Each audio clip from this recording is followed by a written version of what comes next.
Primeiramente, meus amigos, muito obrigado pela presença de todos aqui no nosso canal. Deixa o seu like e se inscreve aqui, que é muito importante, tá? É a coisa mais importante que você pode fazer nesse vídeo aqui. E vamos lá agora ver o que é que o Paulo falou sobre o time do CSA aqui no nosso vídeo. Vamos embora! Partida entre CSA e Lagarto, o primeiro tempo da decisão terminou empatado em 1-1 e agora o confronto será decidido no Trapichão. A gente vai falar tudo isso aqui no vídeo de hoje, tá no ar mais um pós-jogo, então vamos embora. Fala meu povo, fala meu time, mais um vídeo aqui no canal, mais um programa. Antes da gente começar, não se esquece, se inscreve no canal, ativa o sininho pra você não perder nada. É vídeo novo todo dia, vai ser um prazer ter você fazendo parte desse time, seu like, seu comentário são sempre muito importantes.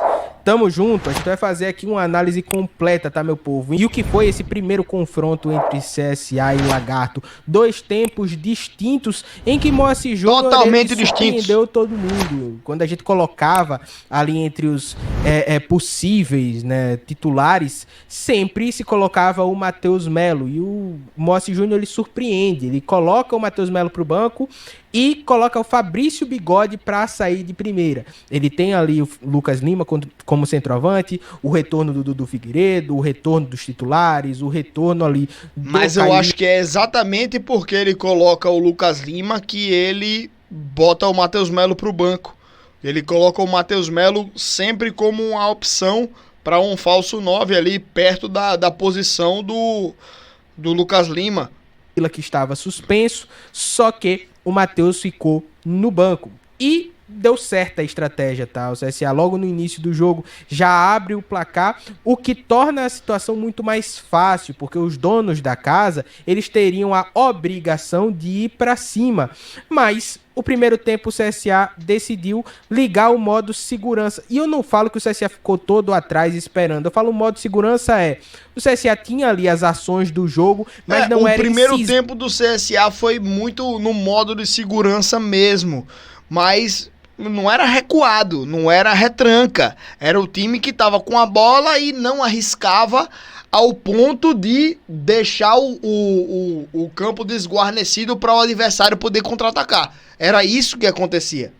O suficiente para fazer o segundo, o terceiro, como ele geralmente é, pelo menos quando joga aqui no estádio Rei Pelé. Mas o CSA é um dos melhores visitantes da competição, tá? Com esse gol de hoje, são 18 gols marcados fora de casa. Então, todo adversário sabe que enfrenta... de 18 gols, 12 foram marcados contra o CSE e contra o Atlético de Alagoinhas, sub-20. O CSA, seja no Trapichão ou fora, é muito difícil. Aqui o CSA faz um excelente primeiro tempo, pelo menos no ponto de vista de resultado, sai com o resultado ao seu favor e sem tomar sustos, né, tendo ali o controle da partida. Veio a segunda etapa e as coisas se inverteram. E pior, enquanto o CSA foi o time em que teve o controle de jogo no primeiro tempo e não foi para matar a partida, o Lagarto ele buscou o gol a todo momento.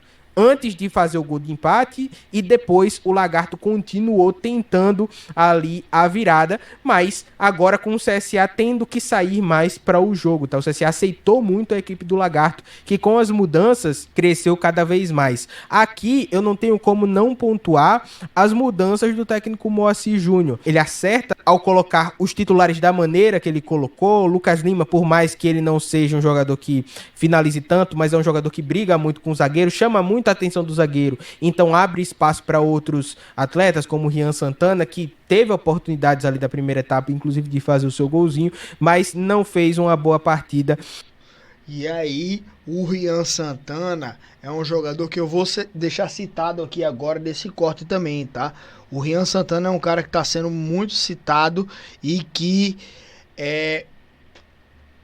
eu também fico um pouco com o pé atrás, porque ele é um jogador que já teve contato do Ceará, para jogar no Ceará.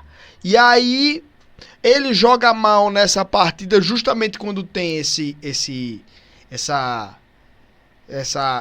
contato, essa proposta. Então, irmão, cuidado, tá? Cuidado.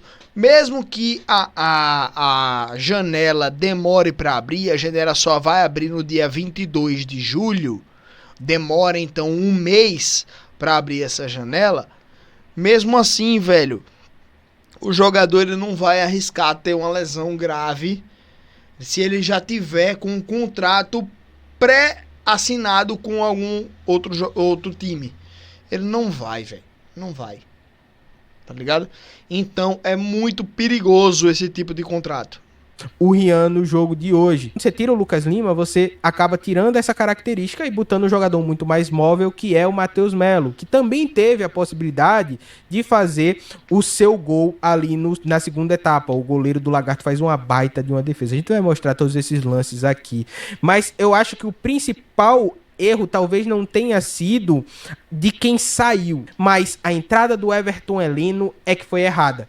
Tá? É um jogador que tá vindo agora, é um jogador que teve pouco tempo de treinamento, talvez entrosamento, senti a parte física dele bem abaixo, um jogador bem pesado. Bem pesado. Então, isso daí acabou prejudicando o funcionamento da equipe como um todo. O Matheus Melo teve a oportunidade ali de fazer o gol, deixou o Rian Santana em situações de 1 contra 1 que ele poderia ter ido pra cima, mas o Rian acabou não dominando.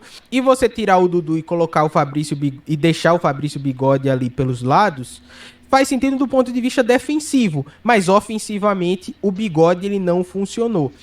E aí quando ele coloca o Ronaldo ali, o CSA começa a sair mais. Inclusive ele coloca o Ronaldo, o CSA toma um gol, mas aí não tem uma correlação entre as duas coisas, né? O CSA começa a sair mais pro jogo com a entrada do Ronaldo no segundo tempo. Inclusive eu acho que foi o grande acerto talvez das mudanças que ele fez na segunda etapa. Mas eu não gostei da entrada do Everton Heleno, não pelo jogador em si, mas ele entrou muito mal. Teve 2 chances inclusive de colocar o CSA à frente do placar e não marcou. Então, além de não tá ajudando defensivamente e ofensivamente também foi um jogador que não funcionou. E aí o Lagarto acaba empatando o jogo, fez uma baita de uma segunda etapa, né? Fez jus ao que foi a partida, um tempo para cada um, você acaba tendo o placar empatado como justiça. Para o CSA foi um placar ruim, o empate. Do ponto de vista estratégico, não. O CSA agora vai decidir dentro de casa, e aí dentro de casa a gente espera que o CSA se imponha. Mas, do ponto de vista do que foi o jogo, de um jogo em que o CSA tinha a partida na mão, aí sim a gente dá pra dizer que foi um mau resultado. Tá, agora não tem nada perdido. Inclusive, o CSA está bem vivo. Se existe uma vantagem nesses dois confrontos, concordo demais. É do CSA por estar jogando dentro de casa. A tendência é que o Azulão do Mutange, ele se imponha, consiga fazer um jogo mais parecido do que o CSA vem apresentando, como fez ali em boa parte da primeira etapa, e conseguir fazer o resultado. Agora, o empate do Lagarto, ele de fato, ele coloca um tempero a mais no confronto. Agora eu queria mostrar para vocês aqui o porquê, né, que o Lagarto mereceu tanto o empate, porque a queda do CSA foi muito brusca. Isso daqui não existe. O CSA fez um baita de um primeiro tempo e no segundo tempo você teve aí o Lagarto, né, crescendo tanto. Teve 61% de posse de bola.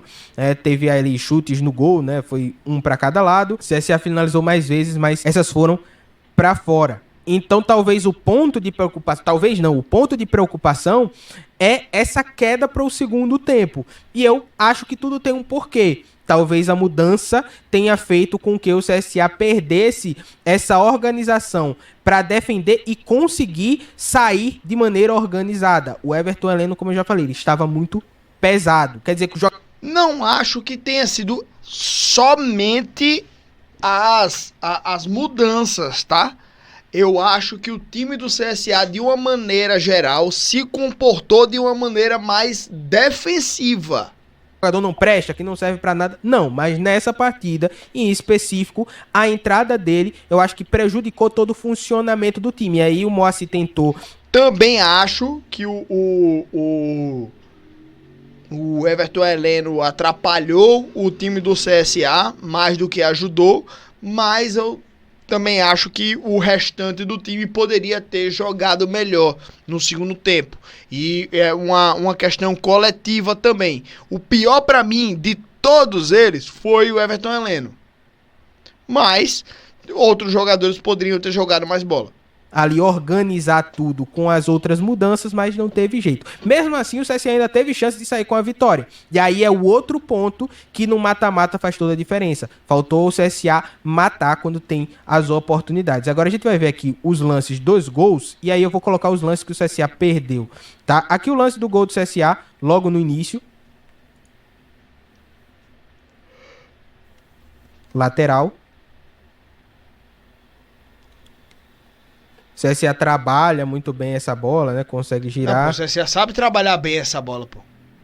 A briga do Dudu Figueiredo, Dudu, eu acho que ele teve uma volta boa, tá? Ele erra em alguns momentos. É o cruzamento do Fabrício Bigode, velho. De ofensivas do CSA passam muito pelo pé dele. Então ele continua, assim, mesmo errando, é um jogador que participa muito. E aí acaba saindo o gol do CSA, tá? Gol de cabeça do Guilherme Camacho. Fez um baita de um primeiro tempo, mas assim como o restante do time, o segundo foi... Todo mundo baixou ali o desempenho. E aqui o gol do Lagarto, que a gente pega do início e você vê a dominância dos donos da casa, porque o CSA não consegue tomar a bola deles. Essas travadas, tá? É do próprio YouTube, tá? Não é a mandada da gente, não. Aí você percebe que tem troca de passe, tem ultrapassagem, tem organização. Foi um time que dominou realmente. O CSA foi engolido no segundo tempo. E é isso que preocupa. Aí o CSA tenta roubar, consegue roubar a bola e o que é que acontece depois? O CSA se livra dela. Esse é o problema. Isso daí foi o segundo tempo inteiro.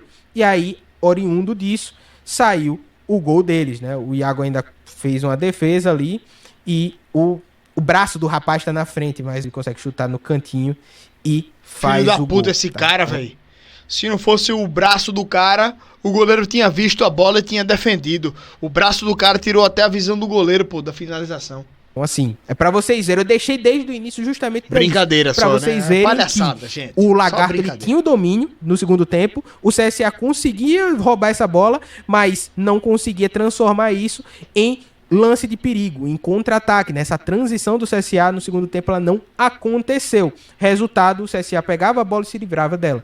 E num desses lances, acaba surgindo o gol do Lagarto. Infelizmente, foi assim que aconteceu. O lance talvez mais perigoso do CSA na segunda etapa tenha sido esse. O ataque do Matheus Melo na última linha. Esse foi o lance do Matheus Melo que eu tava falando. O Matheus Melo ganha de 2 zagueiros, pô, no lance ali, pô.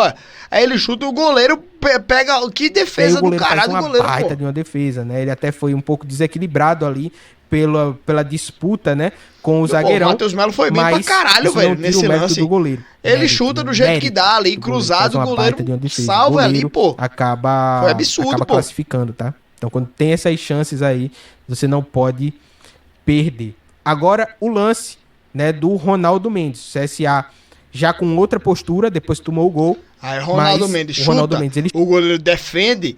Ó o Everton Heleno. Everton Heleno aqui, ó. Chuta, entrou bem o Ronaldo, sobra pro Everton Heleno, que acaba chutando pra fora.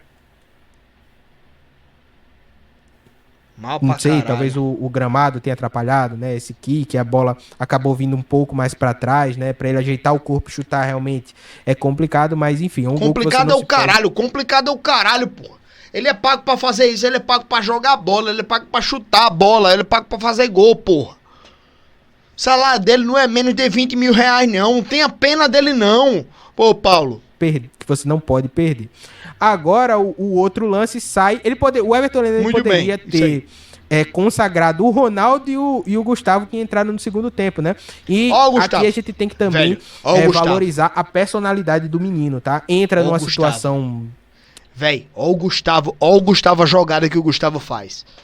Que é, de fato, complicada, tá? O CSA estava vencendo no primeiro tempo, no segundo deixa empatar, e nesse momento em que precisa, né, voltar para fazer o gol, o Gustavo, ele pede a bola no lateral, ele pede essa bola, e a base dele foi como lateral esquerdo. Ele é lateral esquerdo de origem.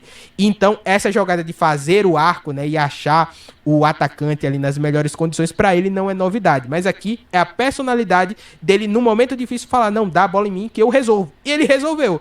Ele pede a bola, ajeita, olha pra área, quebra o pescoço, olha pra área e cruza na cabeça do Everton Heleno, que acaba fazendo isso daí. O que o merda do Everton Heleno faz. Então, Foi um CSA que, mesmo tendo um segundo tempo apagadíssimo, ainda teve 2 oportunidades de conseguir passar à frente. Então, são 3 pontos de alerta que aí o Moacir ele vai trabalhar para o jogo de volta no próximo sábado. Uma é trabalhar essa questão da finalização. O CSA teve a oportunidade de matar o jogo, precisa fazer, tá?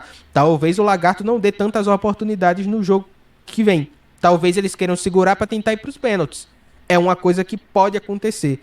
Então, quando você tem a oportunidade, você deve utilizar dela. Jogando em casa, o Lagarto foi para cima. Aqui no Trapichão, talvez isso não aconteça, tá? A outra coisa é essa queda de postura do primeiro para o segundo tempo.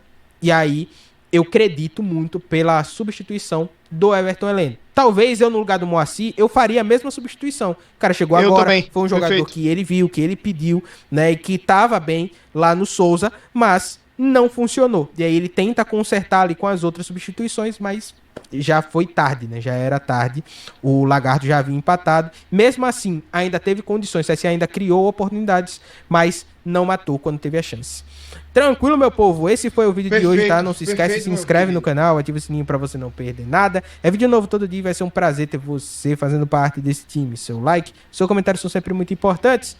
Tamo junto. Valeu, meu irmão. Até Você é amanhã. muito Tchau, tchau. fera. Muito obrigado pela participação aqui no nosso canal também.